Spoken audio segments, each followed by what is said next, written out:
A gula, um dos pecados capitais, pode causar danos à vida e fazer com que muitas pessoas procurem a justiça em busca de liberação de procedimentos como cirurgias bariátricas para resolver essa situação.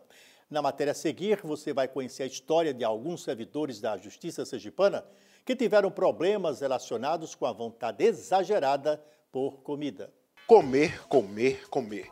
Começar o dia e não parar de comer.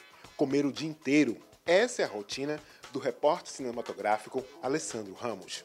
Minha rotina alimentar pela manhã, eu tomo café em casa e quando chega aqui no lugar de trabalho já começo a comer meus cachorro-quentes, que chega de 2 a 3 ao dia.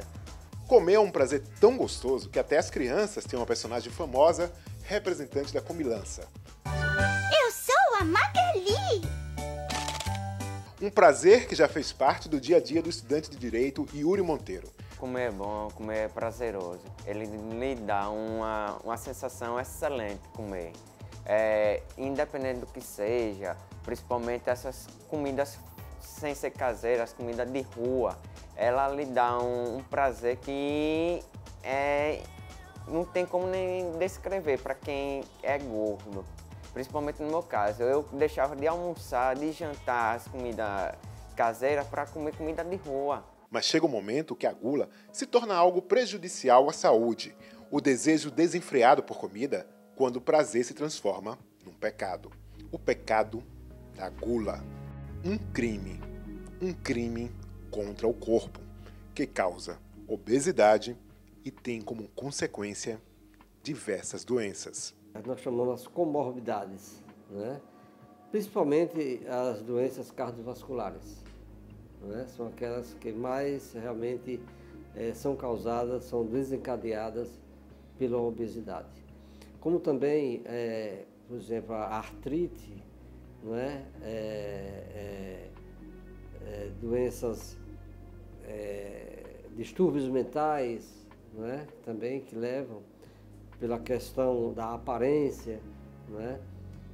Muitas pessoas, ao se olharem no espelho, não se aceitam, por ser obesos, e isso cria situações psiquiátricas, até mesmo estados depressivos.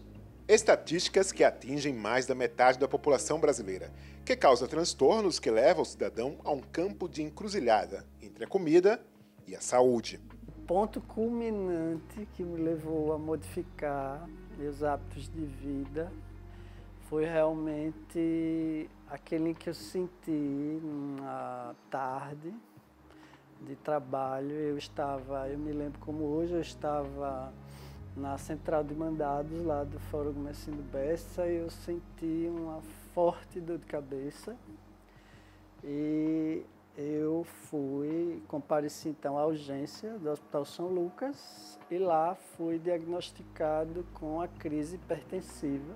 E isso foi ótimo, porque foi um aviso, porque há pessoas que não têm essa oportunidade de serem avisadas.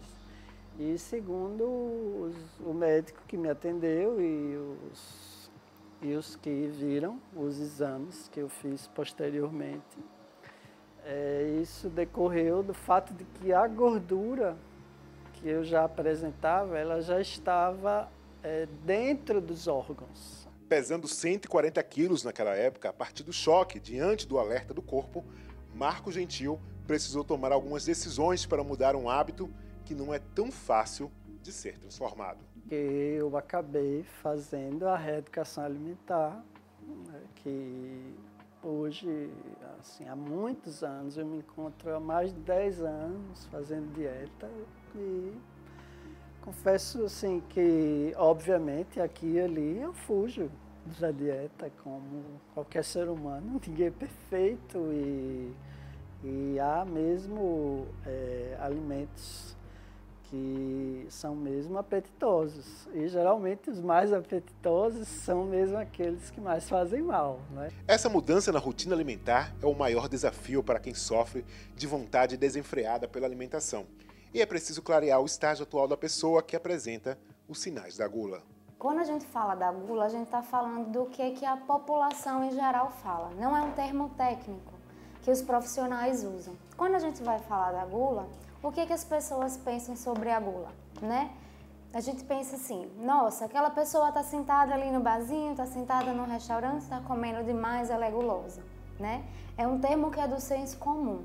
Mas se a gente for pensar na população de pacientes que estão fazendo tratamento, né? Se a gente for pensar numa população obesa ou que está em processo de engorda, vamos dizer assim, a gente pode pensar no transtorno da compulsão alimentar, né? Não quer dizer que uma pessoa que aparentemente seja uma pessoa gulosa, ela esteja adoecida, né? A gente tem que ter esse cuidado, né? Porque assim, eventualmente as pessoas podem ter um apetite aumentado, mas não quer dizer que elas estejam adoecidas, né?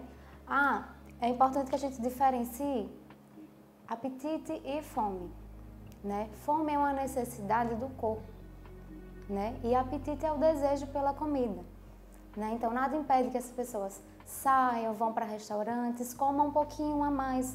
Isso está dentro dos padrões, está dentro da normalidade, não é um problema. Mas se isso acontece com muita frequência, isso pode ser um sintoma. Para fugir da obesidade, a cada ano cresce o número de pessoas que encaram o desafio de emagrecer, reduzindo o tamanho do estômago por meio de uma cirurgia bariátrica. Na última década, o número de cirurgias desse tipo cresceu mais de 500%. Atualmente, o Brasil ocupa o segundo lugar no ranking dos países que mais realizam esse tipo de intervenção. Em 2011, né, em dia 17 de novembro de 2011, eu fiz a minha cirurgia e gradativamente fui perdendo peso, me adaptando à nova realidade, porque, lógico, todo gordinho come muito, né? E tem aquela vida de festas e sempre regada muito bebida, comida, exageros. E passei a ter um limite, né? Que no início é mínimo. Com muito pouca coisa você sacia a sua vontade. Por conta desse limite, né, que é uma imposição física, você começa a reaprender os seus limites, que estão aqui também na sua mente, né? E 3 anos e alguns meses depois, eu perdi ao todo 48 quilos, né? Sou uma outra pessoa, realmente.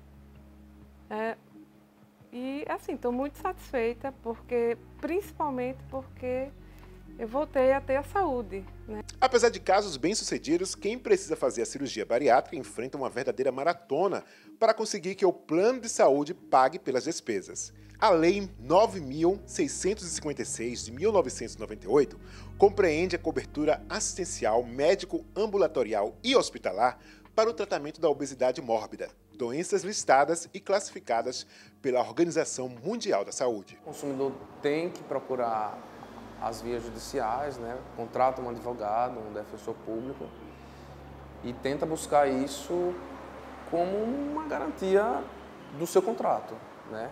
Para executar o seu contrato. Porque o plano de saúde ele tem que fazer, se o paciente realmente comprovar que necessita, que tem a sua vida de certa forma prejudicada com aquela obesidade, né? Existe um índice corporal que tem como padrão 35%, se eu não me engano, de massa corporal. E aí é aferido se a pessoa está acima do peso, o plano de saúde ele tem que, na grande maioria das vezes, autorizar essa cirurgia. Mesmo com uma decisão judicial favorável, nem todo mundo está preparado para esse tipo de cirurgia. A cirurgia bariátrica ela deve ser tida como o último recurso do tratamento da obesidade e não o primeiro recurso. Depois de todas as tentativas já realizadas de emagrecimento, sem sucesso é que ela deve sim ser considerada. Quebrar as leis naturais que regem o funcionamento do corpo pode ser devastador, mas há quem já aprendeu através de sinais claros da vida que é possível modificar hábitos e alcançar rotinas mais saudáveis. Ainda tem uma relação de comer, vontade, mas eu sempre penso em variar minhas comidas. Eu troco um sanduíche por uma salada, por um prato de arroz, feijão, raízes, inhame, macaxeira. Eu tendo a comer comida mais saudáveis hoje. Há como você viver saudavelmente, né, e de uma forma feliz, equilibrada, sabendo, né, que você passa por dias melhores, seu organismo funciona bem e você, né, vive bem, vive melhor, vive mais feliz, seu organismo está preparado para enfrentar as dificuldades do dia a dia.